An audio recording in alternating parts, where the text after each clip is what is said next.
Father, we give you praise.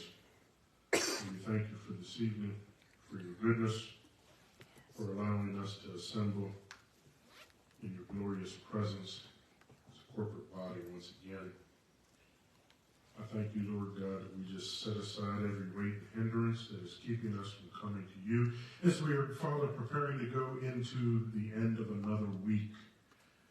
We look forward to a time of refreshment in you, Father. As we look back, we thank you for what you have carried us through this week, all the traveling over the highways and the byways, the things that attempted to get in the way and stop us, Father God. Your Holy Spirit kept moving us forward. Your angelic host started shifting and moving those roadblocks and other issues out of the way, Father. And we now thank you in advance for what you are about to do. We thank you again for that time of refreshment to come in you as you set us up to go into the next week victorious in you. And all that agree in Jesus' name say amen. Now, on Sunday, I had that compass of mediocrity up there that came from Miles Monroe. He didn't do the graphic. I just took his words and saw in my mind's eye what he was saying. And I didn't put it up, I probably should. There were 4 items that went around this compass that caused a boundary of mediocrity. And there's a couple things we can look at. I think we're going to look at a lack of vision tonight from a couple different perspectives. But again, I just want to state that this month is the month that the King is in the field, and also it is the month where we want to find our place in the camp. And I'm drawing my reference from the book from Chuck Pierce and Robert and Linda Heidler, known as A Time to Advance.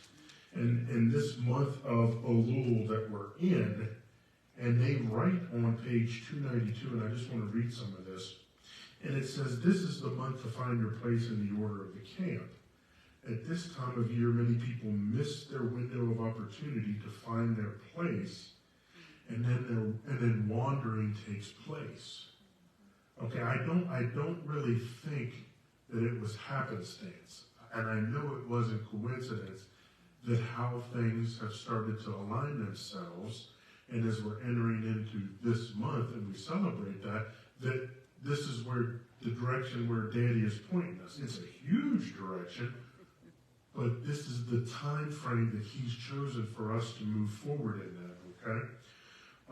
And again, it's vitally important, and we remember that the young nation of Israel, I call it, before it was established as a state, the young nation of Israel that came out of 400 years of bondage in Egypt, when they left,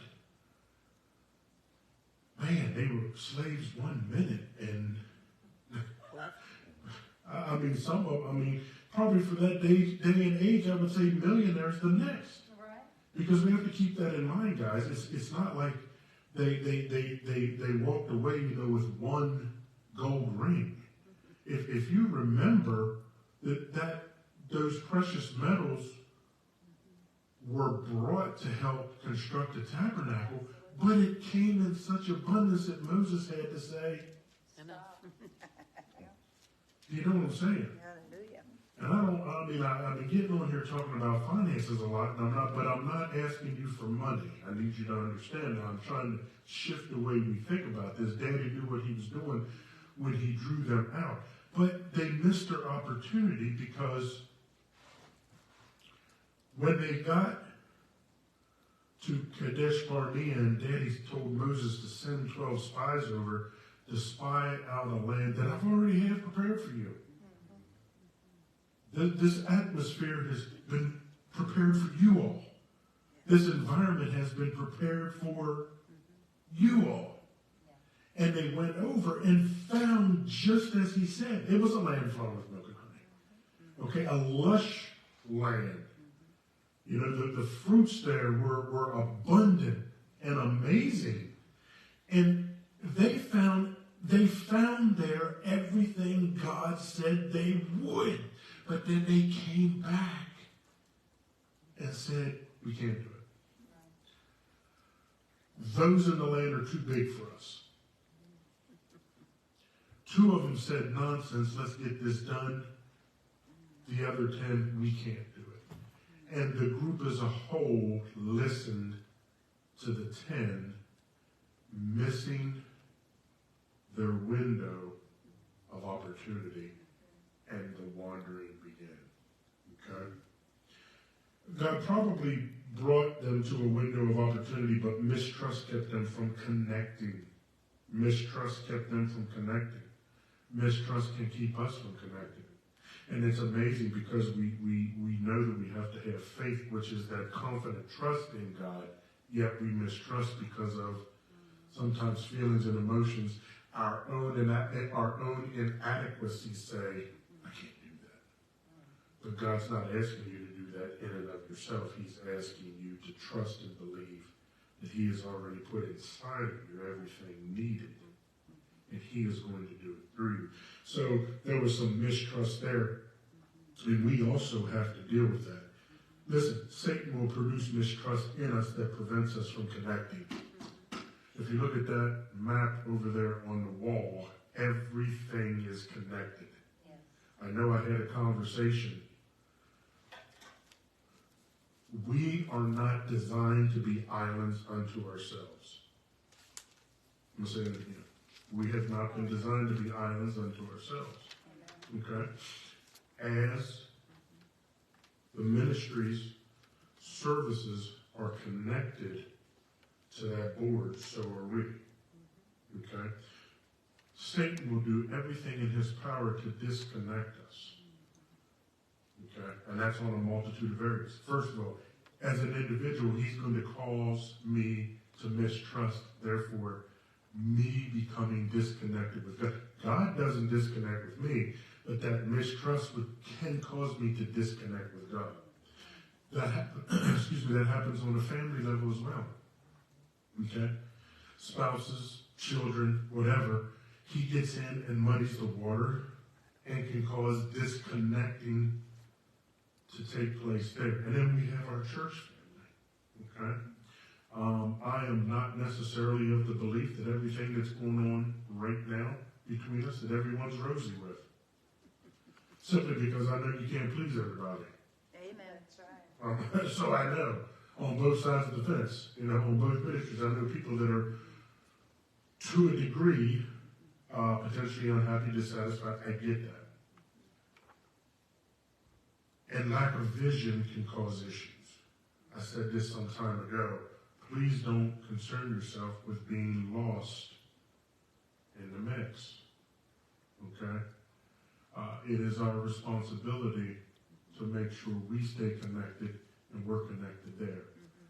I wouldn't necessarily look at it from a perspective of becoming lost. I would say the family is expanding.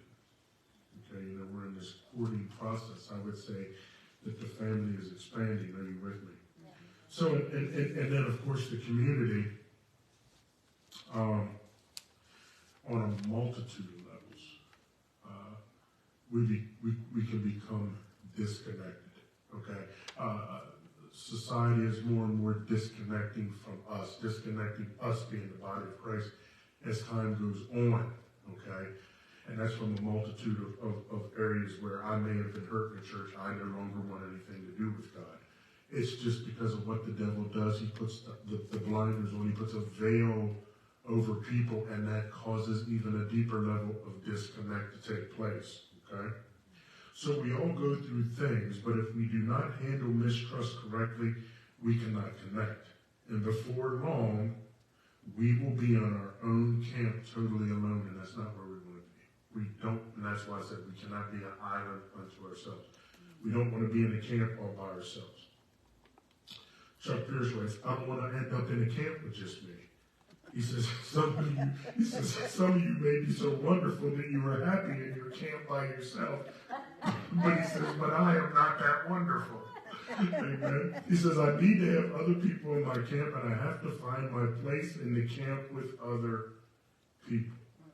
The Lord did not intend us to live a solitary life. And God made Eve, or formed Eve from him. Okay? So, lack of vision. Lack of vision. Now, we have a couple different areas where this starts to take place, and I just kind of want to jump through some of the beginning here, connecting these dots. And if we go to Genesis chapter 1, and we look at verses 1 and 2, Genesis 1 and 2.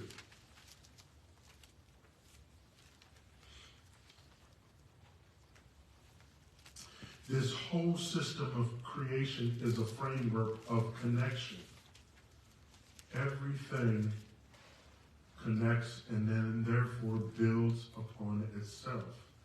God created the environment first and then put everything inside of that environment to begin to prosper. In other words, he calls that prosperity.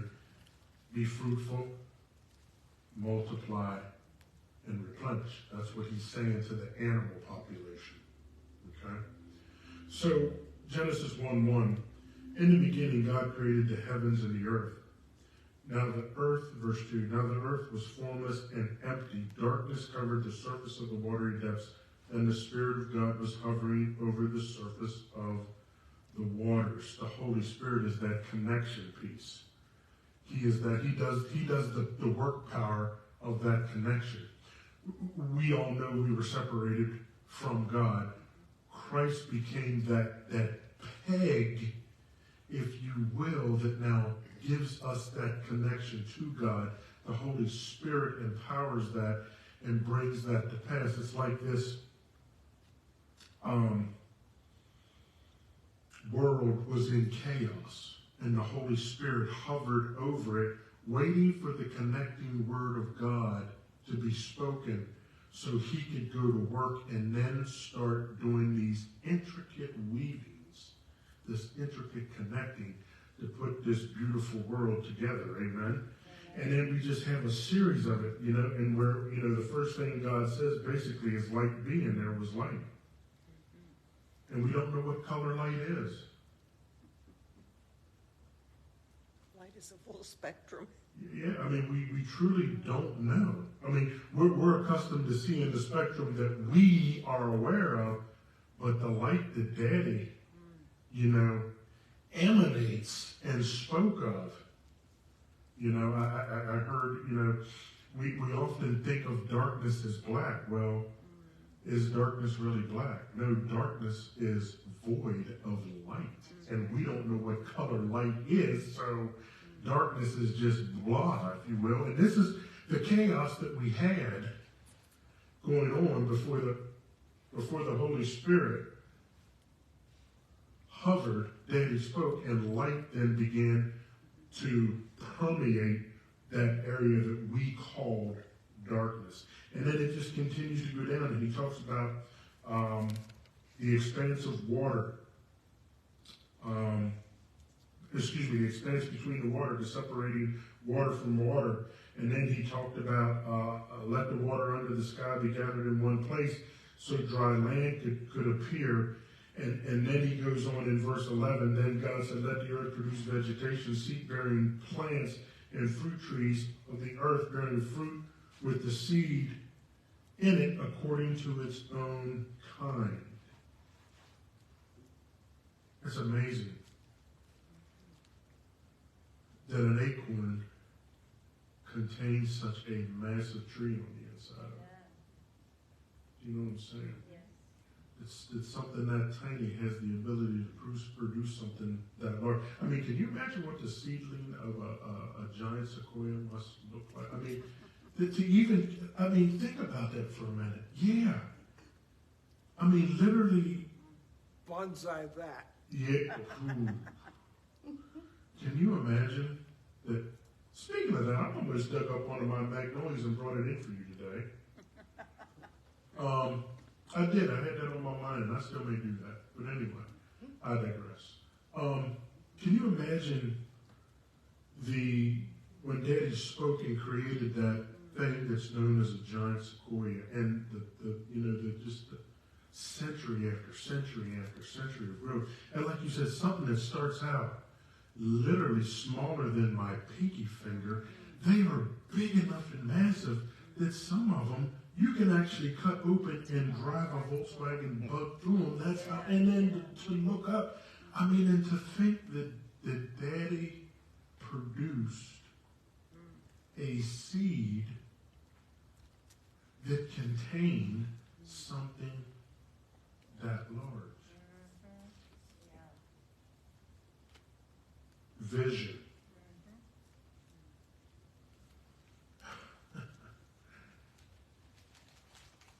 We should not despise the day of small beginnings, because what we have.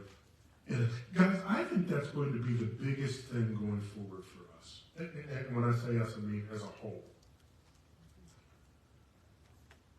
To be able to attempt, mind you, to attempt to wrap our minds around the vastness that God's doing, and then in that process don't become so overwhelmed with what he's doing that when it doesn't happen the way I think or when I think, I don't say, oh well.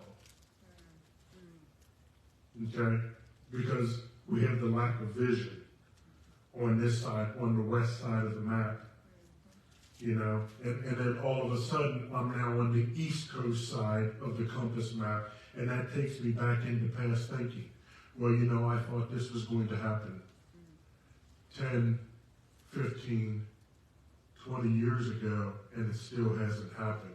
And now my past thinking has caused me to move into a mindset of disconnecting with that tiny seed that Daddy has put in here. And I don't have the patience enough But he does. to incubate that thing. You know what I'm saying? I don't have the patience enough to incubate that thing and bring it to pass. I cut that off. I'll have a tendency to just stop and lay it aside, where I, blew the dust off of it and it wasn't working, and I put it aside, and now it's accumulating dust again. Yes. We are so inclined to think that we have to do something to make these things happen. Amen. And all we have to do is to believe and then to do the one thing he puts in front of us to do. That's correct. We don't have to look way down the road Mhm. and say, I can do that. Right. Because, no, we can't. But if we just believe, because that's what Jesus said. He said, all I'm asking of you is to believe. Correct. And then just take one little step. And he's told us that over and over and over. But as you were sharing that just became just so vivid to me. And if we don't take that little step,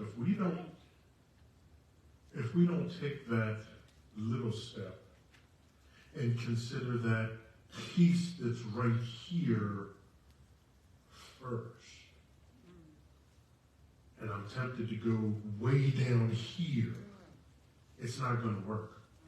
That's almost like taking that acorn, where the next step of that acorn in the natural would be to fall, become disconnected from the oak tree, the acorn. It's green. In and of itself, the acorn matures to a point where it can't do anything else but disconnect from the tree. The oak falls to the ground. And Jesus says what? Unless I Fall to the ground and die, I die alone. Exactly.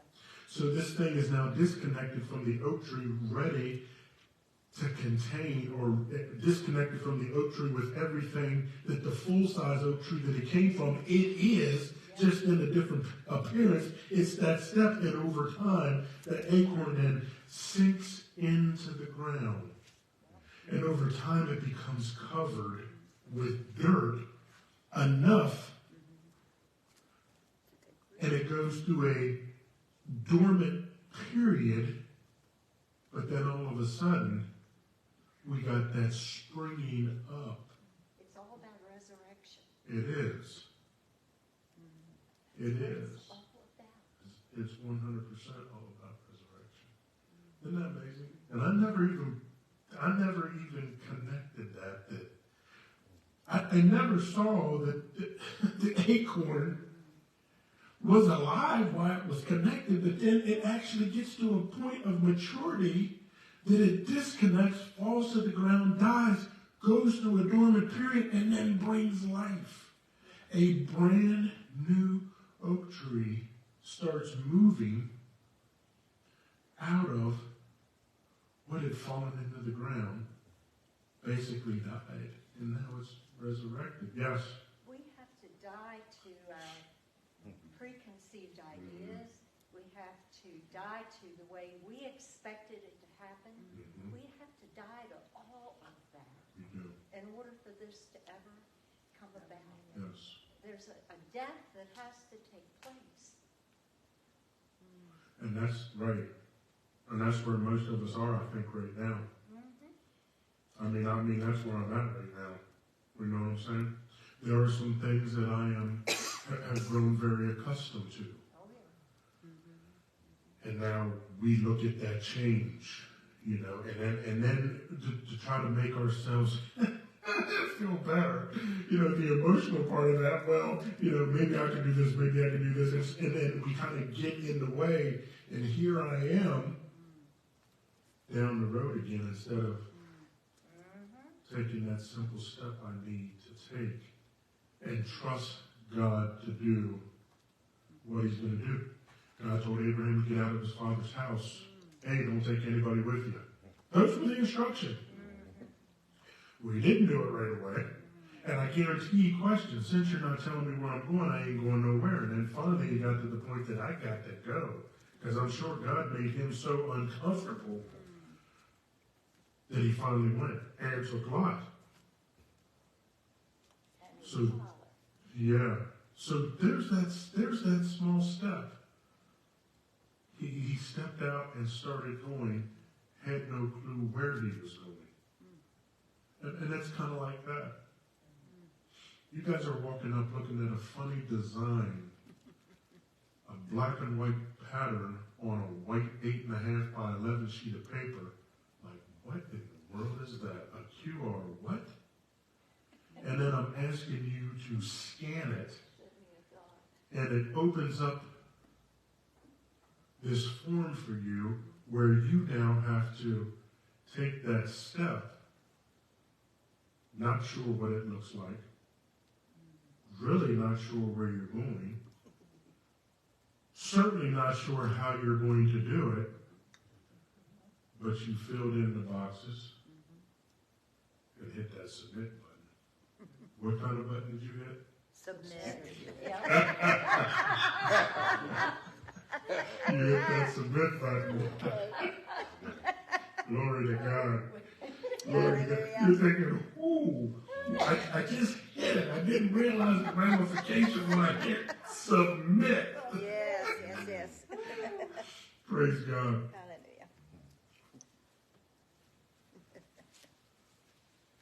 Lack of vision.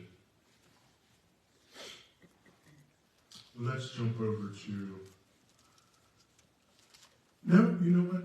I'm not done there. Lack of vision. I'm not done there. I'm going to move into chapter 2 here real quick.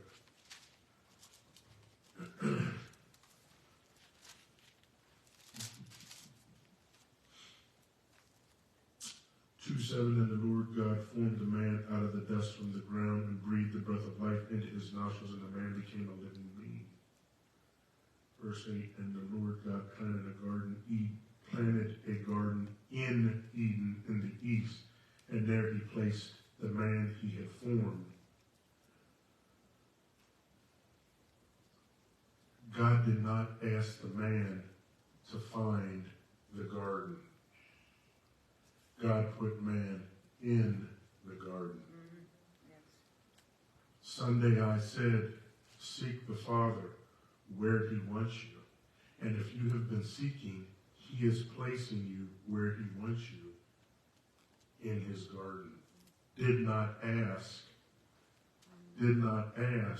for you to find where you belong in his garden, but I'm asking you to have him place you where he wants you in the garden. But I don't know anything about that. That's probably not going to be the case, because I'm thinking, and I may be presumptuous here, is where he has led some of you to go. It's already been placed in there. And whether or not you've actually ever experienced it, whether it's tangible, however slight, there's a degree of unassuredness, which is why it's pushing you away at the same time drawing you in. You see what I'm saying? Because he knows what he's doing. We don't. So therefore, there's that submit thing again. I just have to trust. This is what he said to me he wants from me in this season. And guys, listen, season, we have to look at that seasonal. We have to look at that seasonal. Where he's shifting us now may not be where we always will be. He is orchestrating something far more grand than any of us can fathom. Okay? That's our daddy. Yeah, so I just have to make sure I'm not moving in mistrust, stay connected by simply saying, okay, if that's where you want me to be, I trust that you have already placed in me what I need to accomplish where you're calling me, though I've never done it. Though, You're an acorn. yeah, yes, exactly. Though I've never done this, no, I may or may not have ever experienced it, I am ready to take on this new thing that you are calling me to because I trust you. And this, guys, is scary. But do it afraid. Yeah. Amen? Amen. But do it afraid. You know, what's the worst that's going to happen? Praise God. Fail and start over again. I love it. That's the worst thing that's going to happen. And listen, once we understand that, okay, so we failed. We'll start again. Okay, Daddy, let's do it again. There's people all through here that They failed and did it again. That's exactly right. You got it. Moses did. Yeah. If that is the worst that can happen, and we have example of that,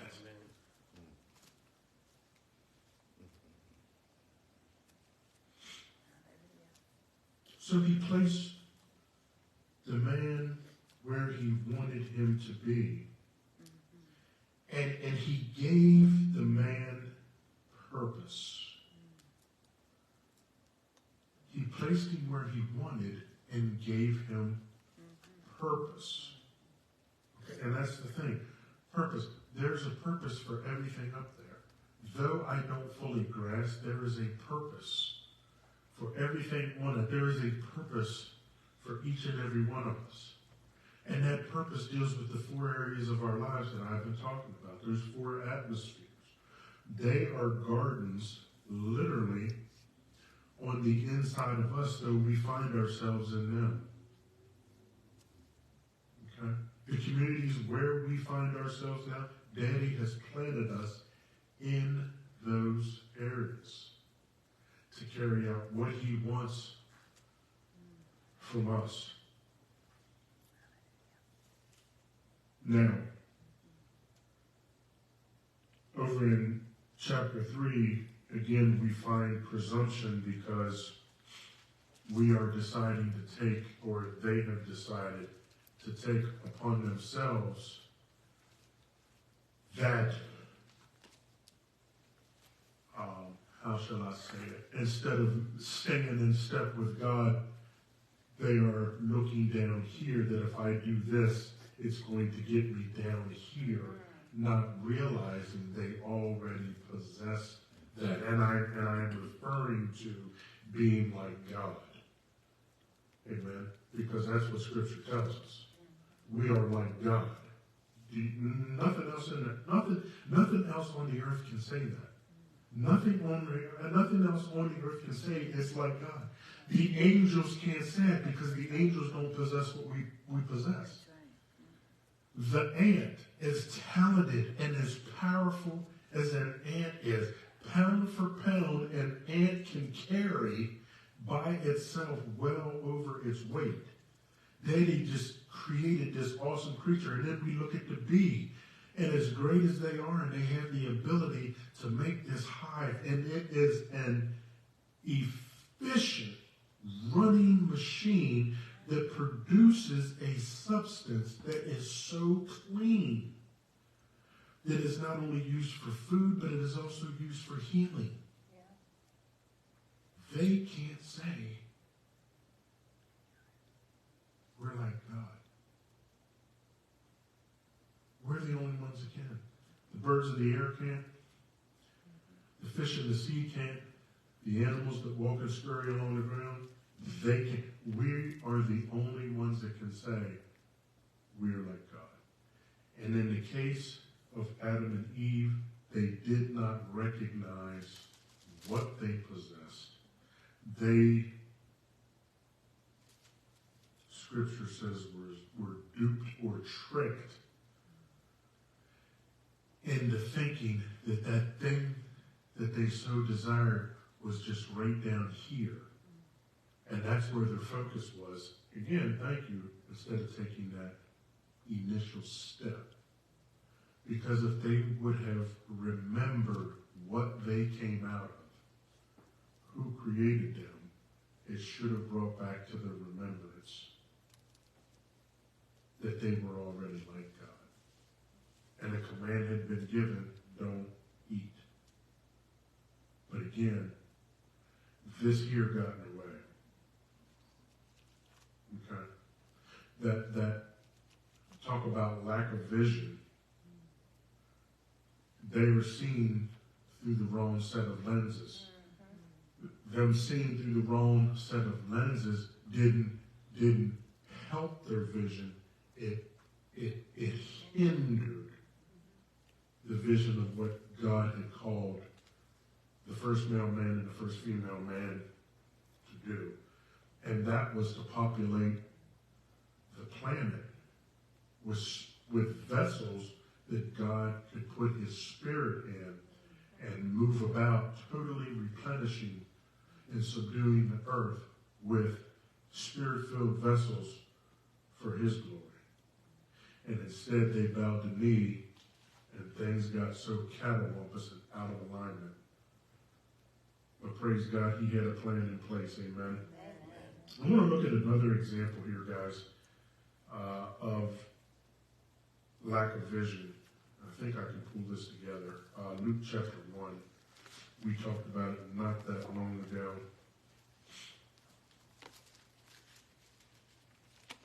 And this is Zechariah.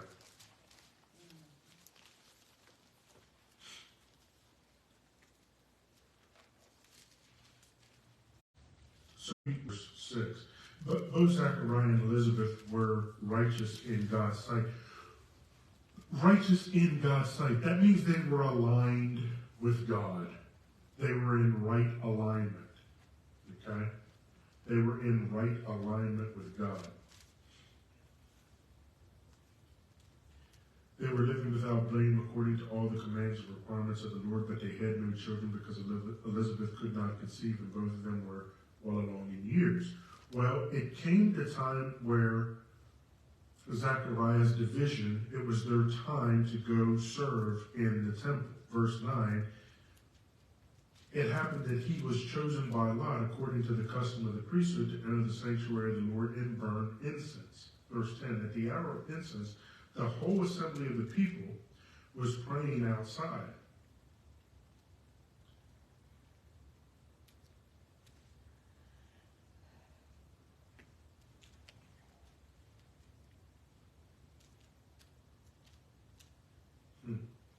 Verse 11, an angel of the Lord appeared to him, standing to the right of the altar of incense. And when Zechariah saw him, he was terrified and overcome with fear. But the angel said to him, "Do not be afraid, Zechariah, because your prayer has been heard. Your wife Elizabeth will bear you a son, and you will name him John.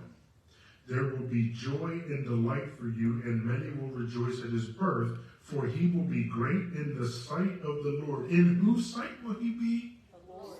The Lord.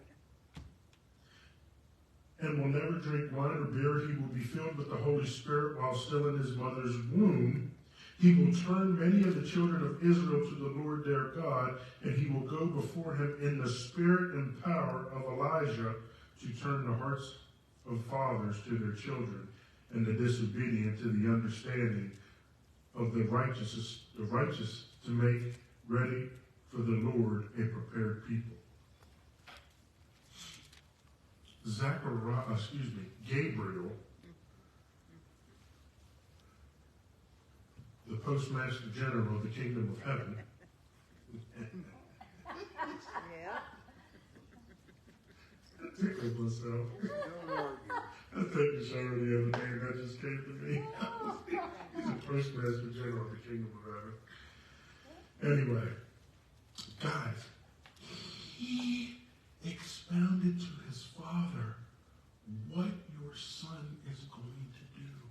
He just cast the vision for John's life to Zechariah. That's what we just read. Listen, it's not like someone just walked up to Zechariah and began to talk to him about, well, you know, if he would have had a son, he would have did this, he would have did this. The man was serving in the temple, burning incense, and all of a sudden, a member of a cherub showed up, and it caused him fear, because Gabriel said, chill, don't be afraid. So, I mean, the sight alone of Gabriel must have been like, Overwhelming. exactly, overwhelming. And then he cast vision. Now I'm telling you, I'm thinking this was not word only. I'm thinking as he was speaking, Zechariah could process and see in a span of time John growing and cast an awesome vision. But you know, Dave, we've been trying for years, and it never happened. Past thinking. The compass of mediocrity was talking to Zechariah. Past thinking started creeping in. Though Gabriel just cast a vision, his lack of vision because of past thinking now has clouded his judgment and his thinking.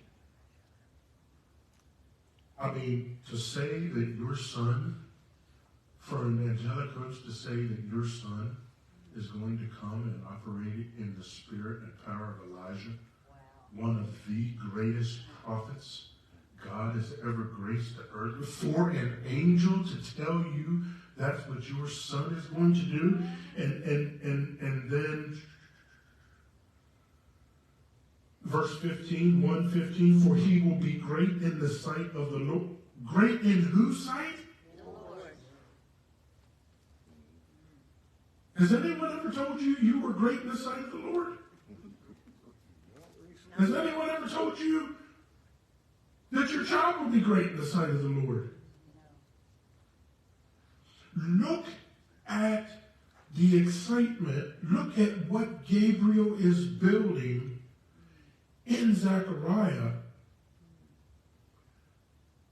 But he can't get past himself. I can't get past, and this is not an age sermon. This has nothing to do with that. He can't get past himself. He can't get past that God is able to do whatever he wants to do. He can't get past that. And it causes him to make a statement that, well, we're too old for this. Basically, that's what he said. Gabriel says, all this And his response is, we're too old for that. You know what he really said? Frightening. God, you can't do it. Yeah, or God, you made a mistake. Uh-huh. You sent him to the wrong couple. And we know that's how it was taken because, say whatever you want, Gabriel got a tad indignant with him and told him who he was, the postmaster general. No, he didn't. I am Gabriel who stands in the presence of the Lord. And as a result, and here it is, guys, and so your lack of vision doesn't corrupt the vision. We're going to set a seal over your mouth. We're going to set a seal over your mouth. And this seal is going to be in place until the birth of your child. And when he exited the temple, the people knew something had happened. First of all, I don't believe he could be in the countenance like that and not, it's not God, but not emanate that, oh my gosh, I just experienced something that's so amazing. Couldn't talk. Couldn't talk. And we know he did not get his speech back for quite some time. Till the baby was born. Mm-hmm. The baby was named. Yeah, they say what the And- name Yes. was. Yeah. Until he aligned his thinking with God's and wrote his name Name. was John. That's right. Yeah. That's right. He did.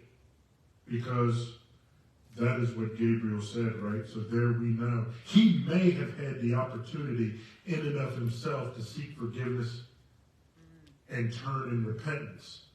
But that seal wasn't coming off until the name gave.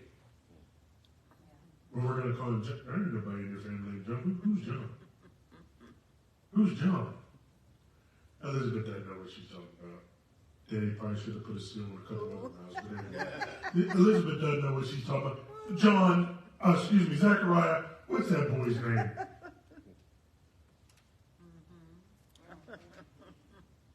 John? I like that. He spoke then the name in alignment with the vision. He set the vision in place by what he spoke, by name. Yes, ma'am. And then he prophesied, He did. and it was in line. So I am excited for you all. I am excited for what God's going to start doing through you all Hallelujah. as he prepares to continue to shift, change, and rearrange things. Don't be surprised at all what you start experiencing, what you start seeing, what you start dreaming, the ideas that appear to be so out there. Nobody's going to believe that but God. Okay? We don't want to be Zacharias, right? We don't want to call death on something that Daddy has breathed life on. Amen? Amen. And then, of course, we know the companion part of this story dealing with Joseph and finding out that Mary, who he was espoused to, was with child. And he had made the decision just to put her away. Well, that is killing the vision as well. Now, Joseph is a little bit different than Zechariah, obviously. Okay? Not necessarily with Mary every waking minute of the day. It was possible that something could have happened with another man. You see what I'm saying? That's the premise that Joseph was going off of. And listen, think about it. All kind of people talking in his ear. No, she's been gone for 3 months. Yeah, Dave, you gonna hang out with her? She said it's God's baby. Please, Dave, come on now. Huh? Right, she was gone for 3 months. I mean, dude, who says that? So all of that caused him to enter into a lack of vision.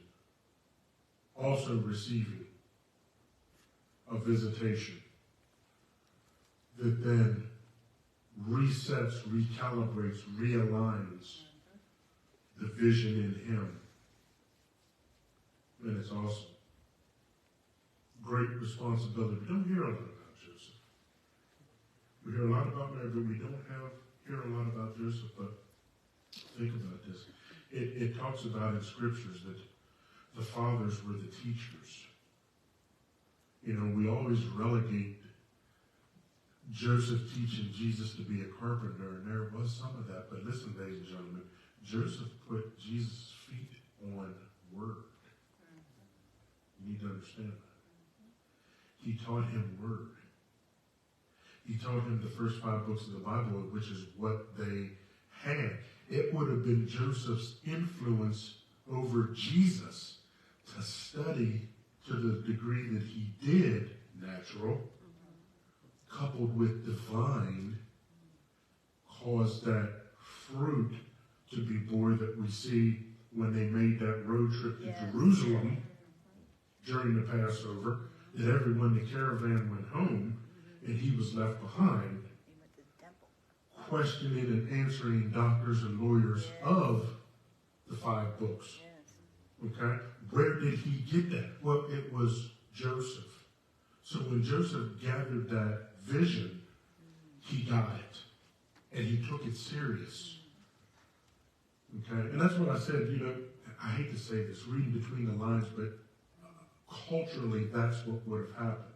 We hear bar mitzvah, bat mitzvah. They get to be an age of accountability. So, well, this is what we're dealing with. But he couldn't become a priest until 30 years of age. Jesus. Okay? So there was a lot of learning. But again, I think Joseph made sure his feet stayed on that path to where he needed to be. Vitally important. What's that say to us? Encourage one another to keep our feet on our path. Because listen, guys, over time, we're going to get to understand who's functioning where. And that's good. Because when someone comes in, we will have some understanding of who's functioning, and we channel that worker there. So I got that beehive and ant colony going in my mind right now. You know, they're coming in, we're building them up, and we channel those gifts of God on the people. Not where I want. That's why I never told any of you where I want you to be. This is not my game. That's not, and I know there are pastors that may be able to do that and can do that and can see that. I can do that, but I'm not doing that. What I'm saying is, I can't do that. I said I can do that because I'm speaking it into existence. But I don't want me saying, you go here, this is what. No.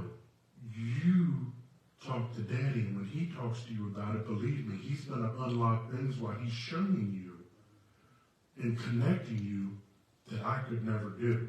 I think you have something. Yeah, we're going to be lively stones, There it fitly is. joined together.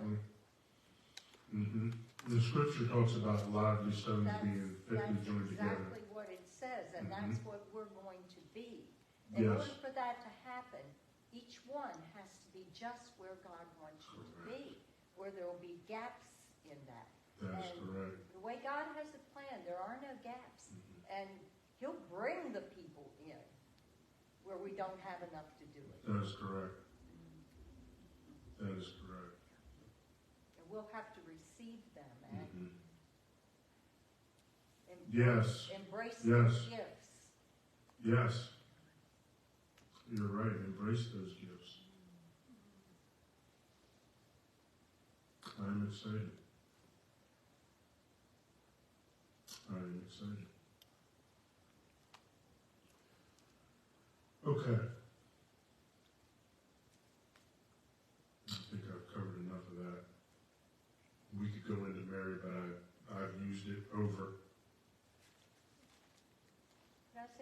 for you know Mhm. Joseph. Mm-hmm. Joseph was guided more by dreams than anyone else in the New Testament. Joseph, in the Old Testament, the other Joseph, was guided more by dreams than anybody else in The the Old Old Testament. Testament. So I just think that's significant. You guys dreaming? Mm-hmm. You guys dreaming? Does the name Joseph mean dreamer? I don't know if it does or not. I have to look at it. I don't know if Joseph means dreamer. I'm not sure.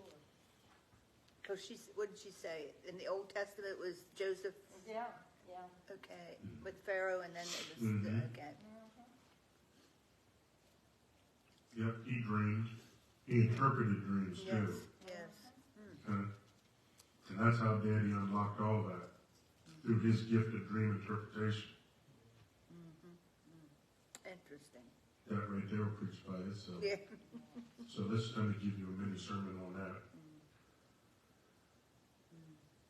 I said, don't despise the day of small beginnings. All of our giftings are going to look different. Though we may be in the same, I don't want to say this, ministry, department, category, whatever, our giftings will be different. And ladies and gentlemen, let me tell you something. And don't lose heart about what I'm about to tell you. Because some of us are going to be, I'll say it this way, a little more instrumental in not bringing the vision full to pass, but segments of, and let me say this. Some of our giftings may take us to prison. A prison could be prison like jail cell, naturally. But it could also take us to places where we didn't expect to go. It may be difficult, more trial, more persecution. Because you started talking about Joseph in the Old Testament. Listen, everything was rosy. He got that coat of many colors. You know what I'm saying? He saw the sun and the moon. He saw the sheaves of wheat. Right? Infuriated his brother. What happened to him? Put in the pit, jail. Yeah. Sold into slavery. Went down to Egypt, jail. King of Pharaoh's daughter, Potiphar bought him. Falsely accused, jail. And there, the gift was incubated. Because it wasn't until that time, correct me if I'm wrong, until dream interpretation started. Well, when he got those dreams as a young person, I'm not sure he knew the full interpretation. Right. Of them. Right. But there was a seed of it there. Acorn. Yeah. An acorn. And there we go. The acorn was separated from the family union. Yeah. Fell to the ground. Literally. Yeah. We would call it death. Yeah, his dreams was. died. His dreams died. Daddy resurrected a mighty oak. I didn't say that to put you off. I didn't say that to get you not to plug in. Listen, you will never go anywhere that God is not already there. That's right. Amen. You keep your eyes on him, okay? And he is going to 100% carry you through. Well, look at the favor Joseph had wherever he went. That's exactly right. Everywhere he went, even as a slave, Yeah. running Pharaoh's house, running the jail,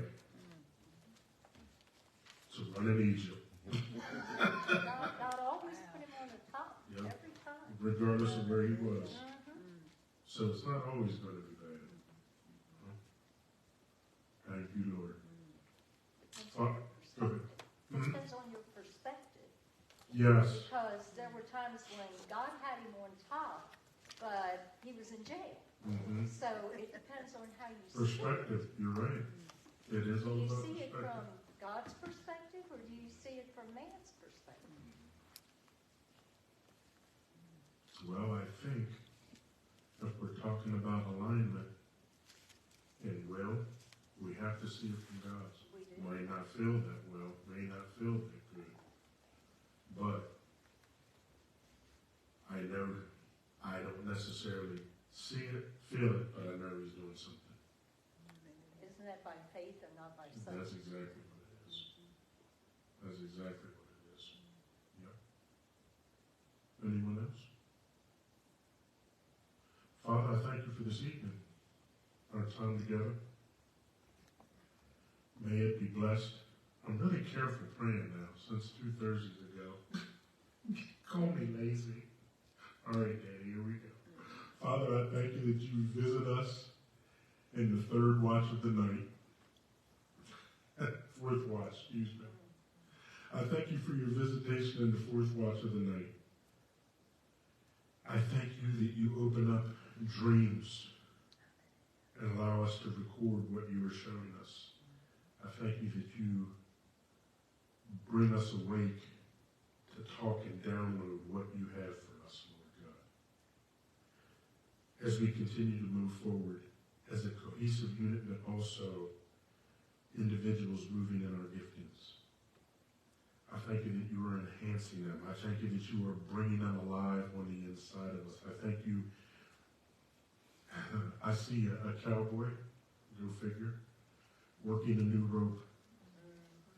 Just got a new rope and it's extremely stiff and he's working it and he's practicing the perfect lasso. And I thank you that that's how we're exercising, practicing, and perfecting our gift, Father. I thank you that you made that thing alive in us and we are perfecting the gift. We are exercising the gift that you give us. We are so learning to flow with you, Holy Spirit, so learning to partner with the angelic host that, Lord God, it is truly a match made in heaven the way we operate. Truly. And we just glorify you in it and thank you in advance for it. The vehicle and conveyances that we travel in touch nothing, and we touch nothing in those vehicles and conveyances. They are covered bumper to bumper, side to side, top to bottom, even while they are parked and parked with us. I send you forth tonight with revelation, wisdom, spiritual understanding of Almighty God. I send you forth in the love of the Lord Jesus Christ, empowered by the Spirit of the living God, in Jesus' mighty name. And all that agree say amen.